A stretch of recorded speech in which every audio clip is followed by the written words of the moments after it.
Just getting the text up. Give me a minute.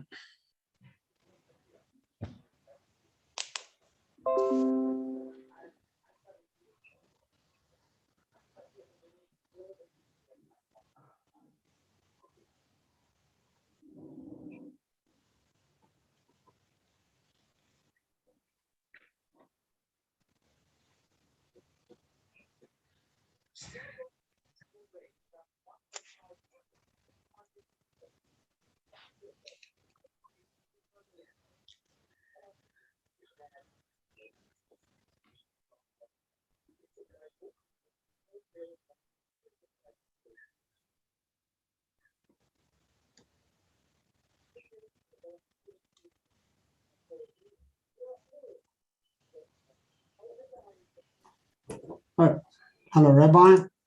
Welcome to Cape Town. Hello. Thank you very much. Oh, you can. Give me a minute. Just getting organized. I'm not on my computer, so it's taking me a bit of time to get organized here.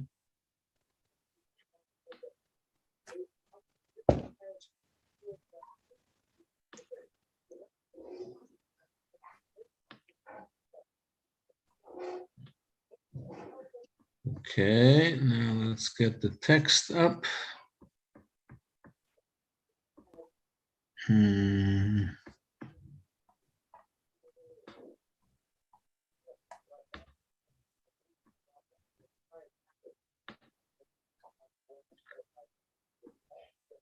Share screen.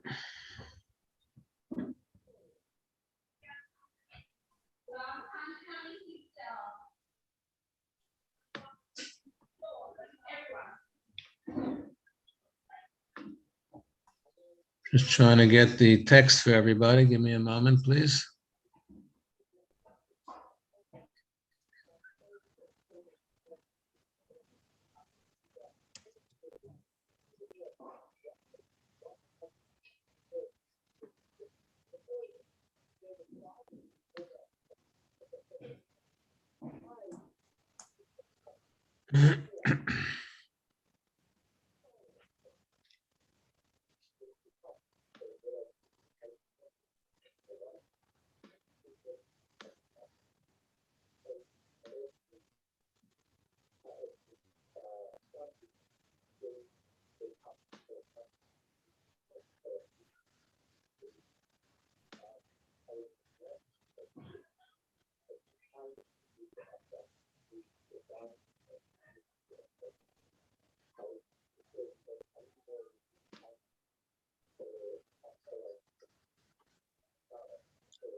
Here we go.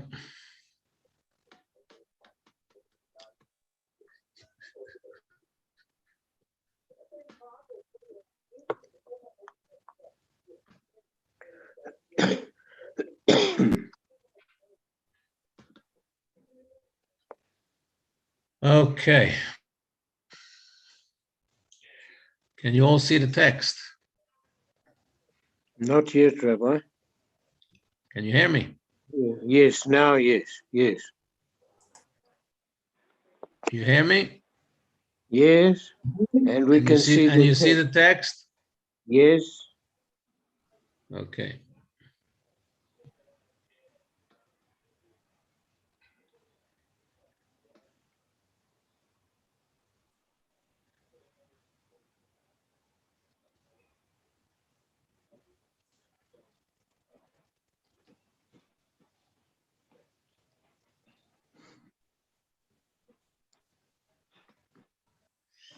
Okay, ready to roll.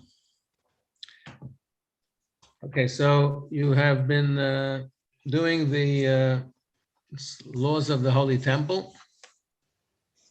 And today we talk about the Temple Mount in particular, in quite a bit of detail, all the different things that happen on the Temple Mount.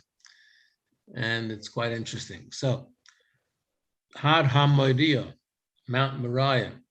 We first come across that name when God sends Abraham to take Isaac up the mountain to the Akedah, to offer up his son that they waited 100 years for.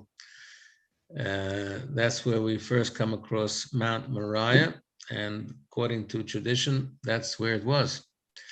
So the Temple Mount measured 500 cubits by 500 cubits. So a cubit is anything between 1.5 and 2 feet. So let's just, for simplicity's sake, let's imagine it's according to the opinion that says 2 feet. So it's 1,000 feet by 1,000 feet. So you're talking what, roughly 300 square meters, or just less. Surrounded by a wall, and arches above arches were built underneath for support, entirely covered. One colonnade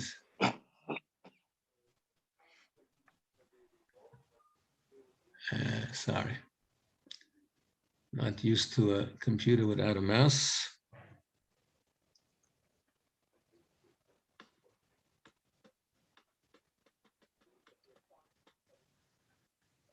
Entirely covered, one colonnade inside another. Okay, there were 5 gates. You know, today we have different gates. Even today in Jerusalem, there's Shar Yafo and Shar Nikanor and Shar Ashpot, etc. Arayot.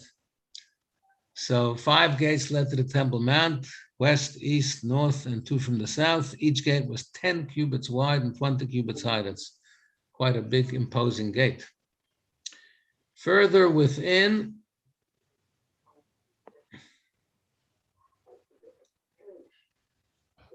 was a lattice-work partition, 10 hands high, surrounded it on all sides. So that's pretty much probably decorative. Then the chayil, he calls it a rampart, 10 cubits high, located further inside this partition. We found it in the book of Eicha. Vayavel chayil v'choyma, the wall and the rampart mourned the destruction of the temple.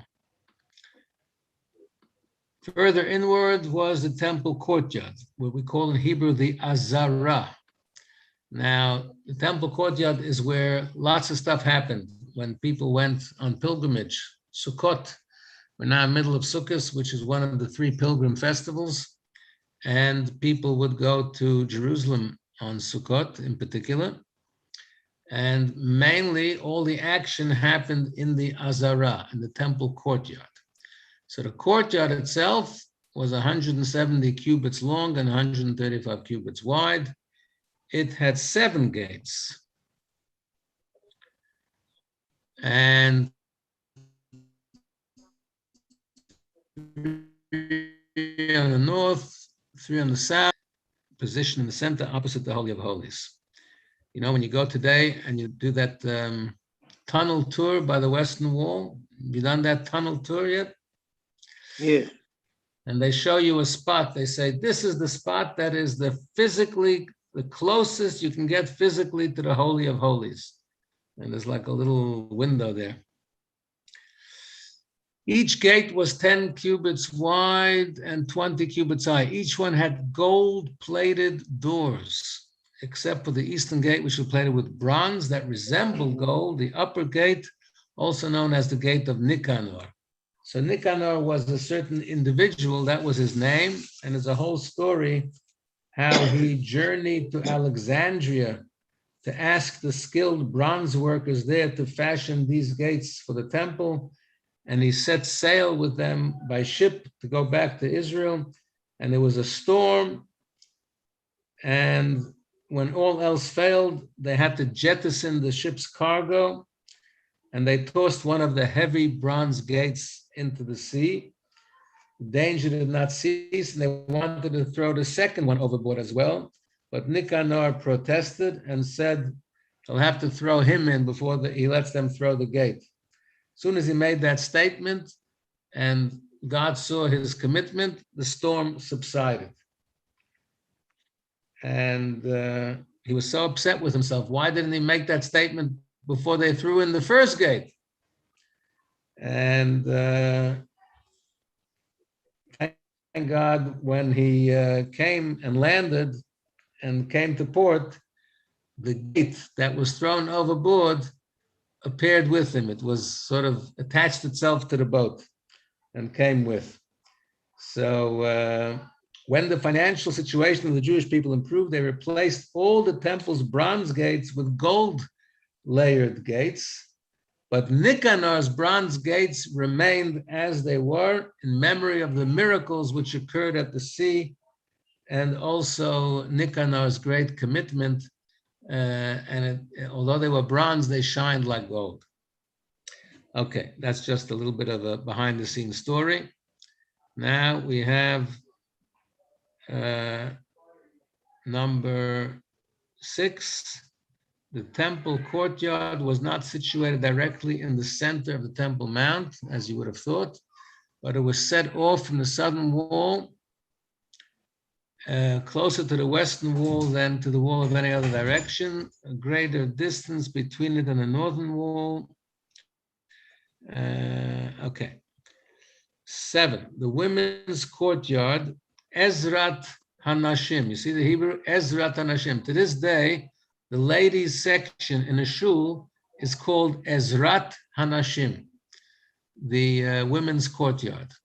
Even if it's behind the mechitza or it's upstairs in the shuls like Sidnam, it's still called Ezrat Nashim, the women's courtyard.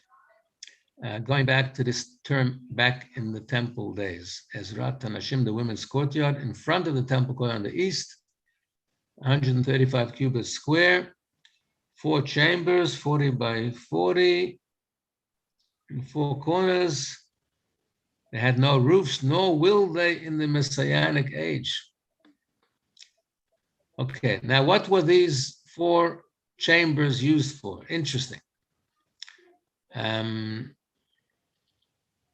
The one was the chamber of the Nazarites, where they cooked the peace offerings and shaved their hair before they became pure again and finished their Nazarite period. They had to take a shave. Then there was the chamber of the woodshed, where priests who were disqualified from serving because of physical handicaps would check the wood for worms before it was put on the altar. Then there's the chamber of those afflicted with tsaras.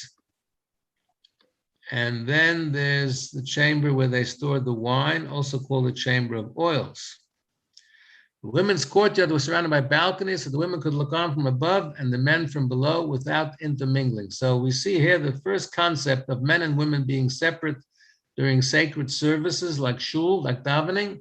In the temple itself, this is the paradigm, this is the source, that in the temple itself, there was a gallery above for the women so that the men and women would not mix during the festivities where things could get out of hand.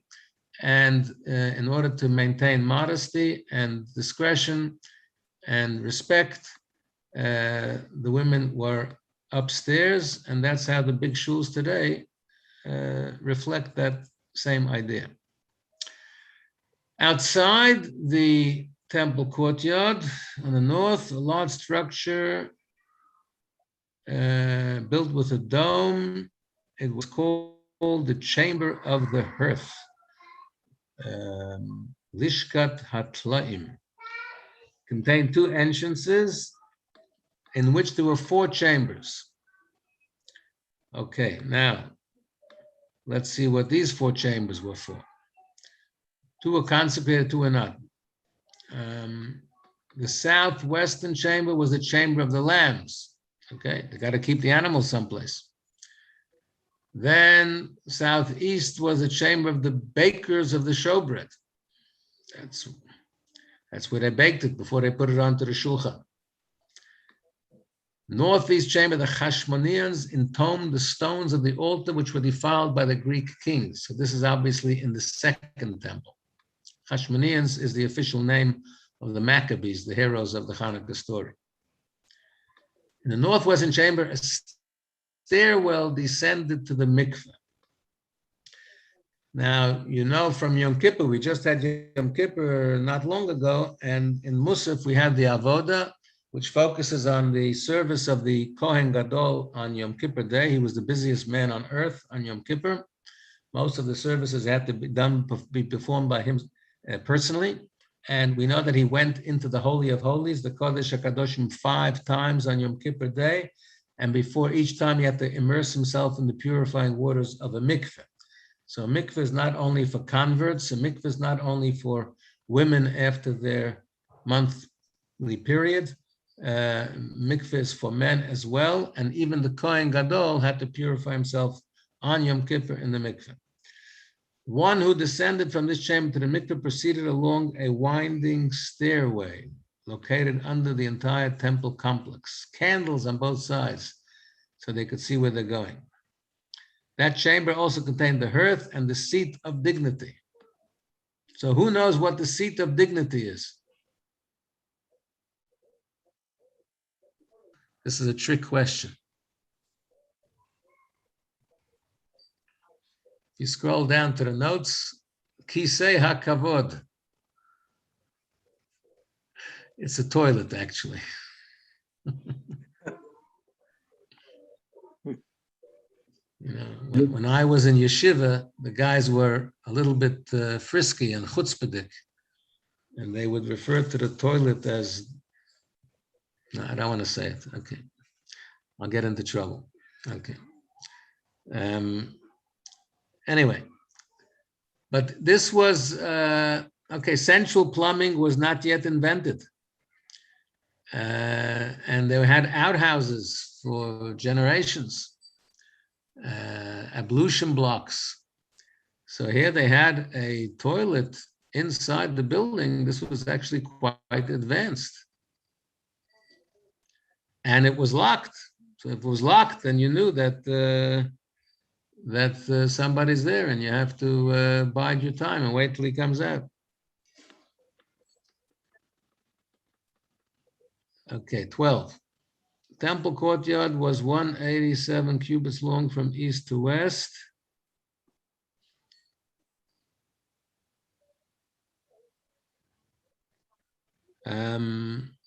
Broken down as follows. 11 cubits from the western wall of the courtyard to the wall of the temple building. 100 cubits the length of the temple building. 22 cubits between the entrance hall and the altar. 22 cubits the length of the altar. 11 cubits the area where the priest could walk, the priestly courtyard, because and in that area Israelites could not go, only Kohanim. So there was certain demarcation points where Israelites could go up until this point and no further, and then it was only Kohanim allowed. That's why today, even though politically I will argue that Jews should have the right to go to the Temple Mount, but halachically, it's a problem for people to actually walk on the Temple Mount, because we don't know where you're allowed to go and where you're not allowed to go. It takes a great scholar to work it out. And therefore, even though I will fight for the political right of Jews to go on the Temple Mount, it's ours, not someone else's. But at the same time, if a Jew asks me, should I go? I would say, unfortunately, I have to tell you not to go, because it's difficult to know where you may walk and where not, and you may be in violation and guilty of sacrilege. 11 cubits where Israelites could walk, the courtyard of Israel.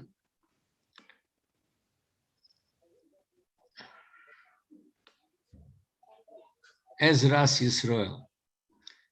And there was Ezrat HaKohanim. Like there was Ezrat Nashim, so there was Ezrat Kohanim and Ezrat Yisrael. Okay, now 13. The courtyard, 130 cubits wide from north to south, 8 cubits from the northern wall till the butchering area. You can understand there were a lot of sacrifices. So they had a whole area there which was like an abattoir, because they had to skin the animals and clean the animals. Sorry.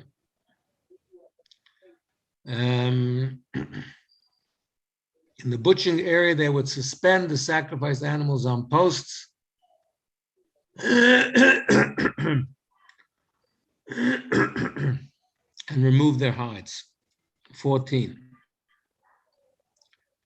At its side was the place for the tables. These tables, there were marble tables on which the limbs of the animals would be placed. The meat was washed there before it was cooked, 8 tables in all. And this is the area where they slaughtered the sacrifices. 15.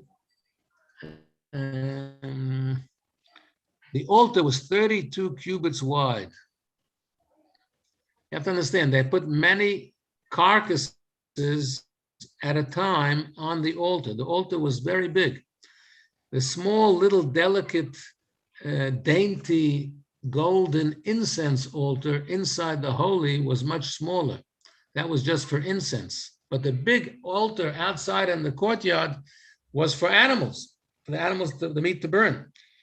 And there were a number of whole carcasses on the altar at any given time. So it was very big.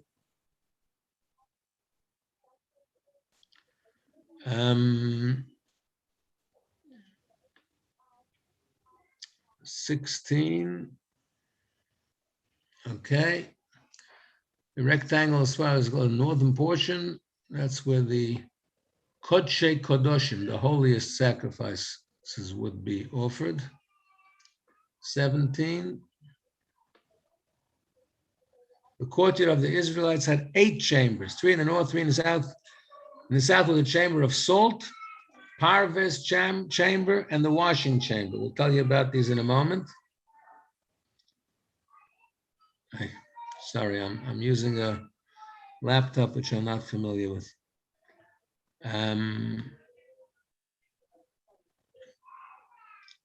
Okay, the salt for the sacrifices was stored in the chamber of the salt because every sacrifice had to be salted. That's a biblical commandment. Salt is a symbol of eternity. That's why we have salt on our tables. When we have bread, we always have salt. Salt never goes off, never becomes fraught. So it's a symbol of eternity. So there's a chamber of salt. The hides of the sacrifice were salted in Parves chamber. Let's see what I can tell you about Parve. Do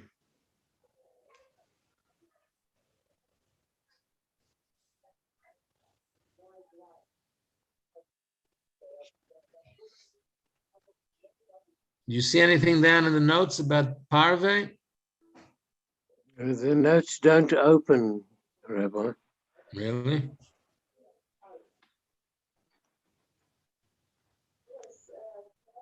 Click on 100.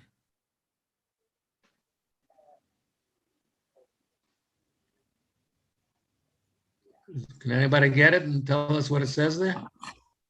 Oh, here.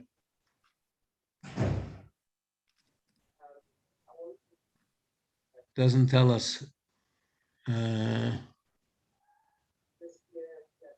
Doesn't tell us why it's called Parves chamber. Sorry. Okay, I thought we would have an answer there.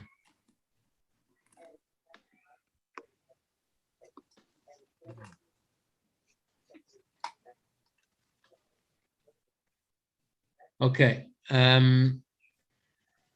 The hides, yeah. Its roof had a mikveh used by the Kohen Gadol on Yom Kippur. The internal organs of the sacrifices were washed in the washing chamber. 3 chambers. Oh, here we come to the Sanhedrin. I asked you in the teaser, where was the Sanhedrin seated? Chamber of hewn stone, Lishchas Hagozis. Chamber of the bowl and the chamber of wood. The Supreme Sanhedrin, the Jewish Supreme Court, the constitutional court of the Jewish people, 71 members. How many in the constitutional court in South Africa? How many judges? Who knows? There must be something like 12 or 15. Well, in a Jewish court, there has to be an odd number. The minimum is 3 on a Beth Din, so you don't have a hung jury, so you have a majority opinion. so you can get a Yeah. verdict. So here there was 71. So it was a much bigger, it was really an awesome, impressive Supreme Court, the Sanhedrin. And they sat in Lishchat Hagazit, the chamber of hewn stone. So it was, the room was, there was no wallpaper or plaster, it was hewn stone. And the chamber of the bowl, sorry.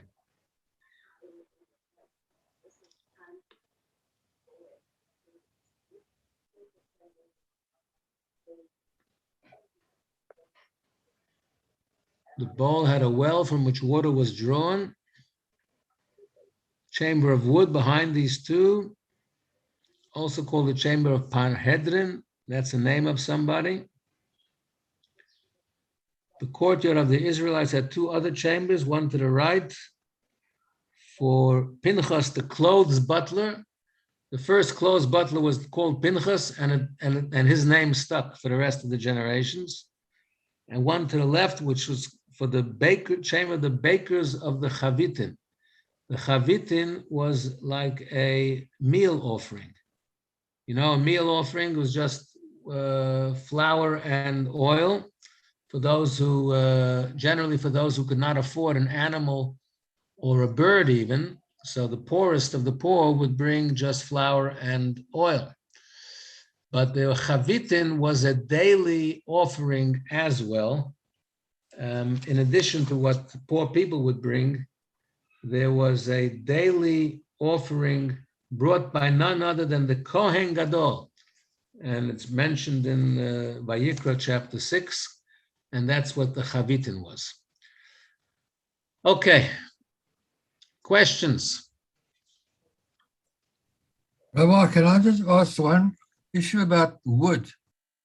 We're told that there's no wood allowed in the construction, right?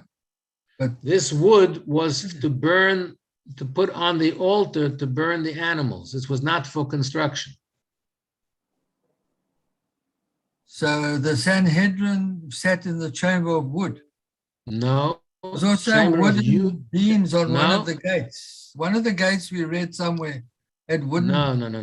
The Remember, Sanhedrin sat in the chamber of hewn stones, of cut Oh, stones. sorry, hewn stone. There was, but there's Next to them was a chamber of wood, but Yes. that does not mean that the chamber was made of wood. Rather, it means that's the chamber where they stored the wood that they would put on the altar to burn the sacrifices, the firewood. Okay.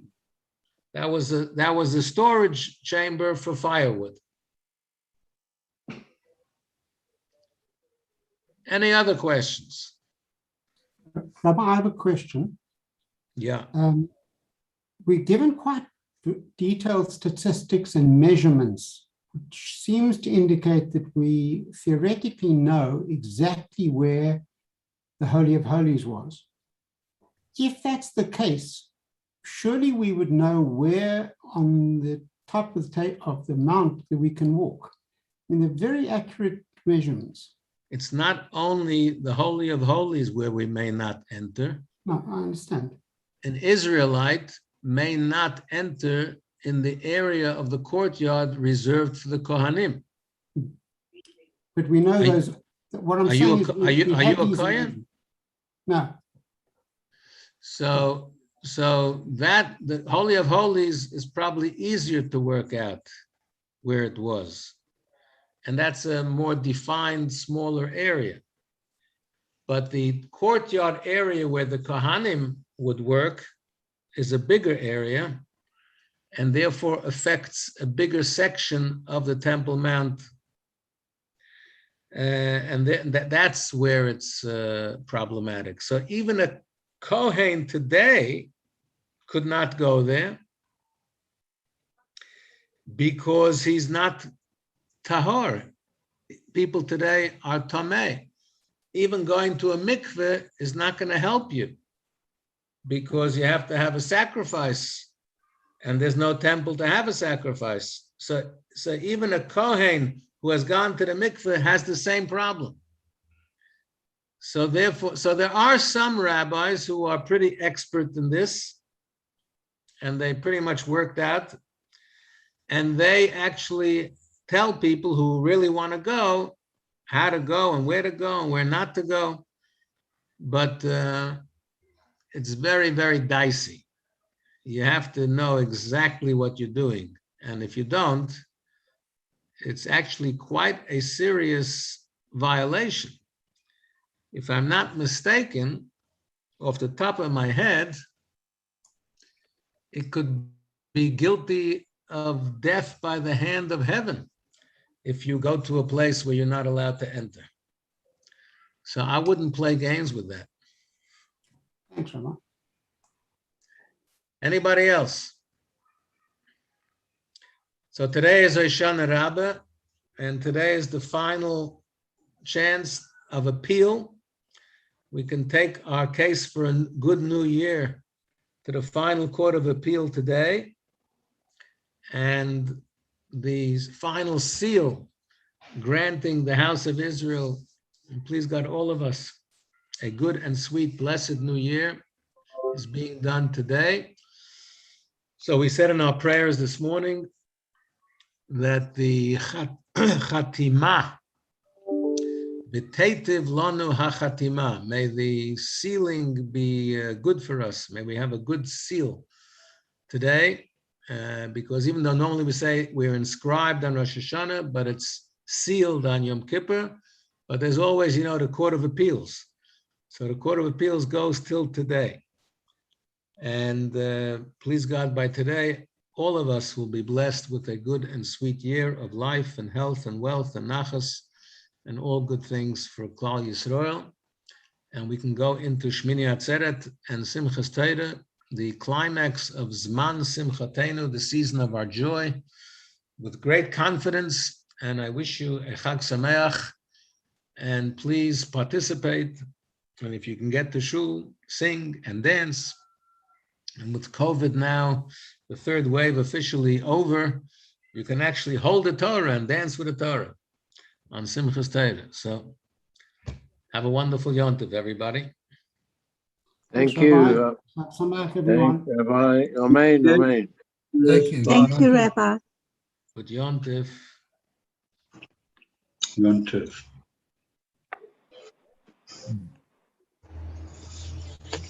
Very good.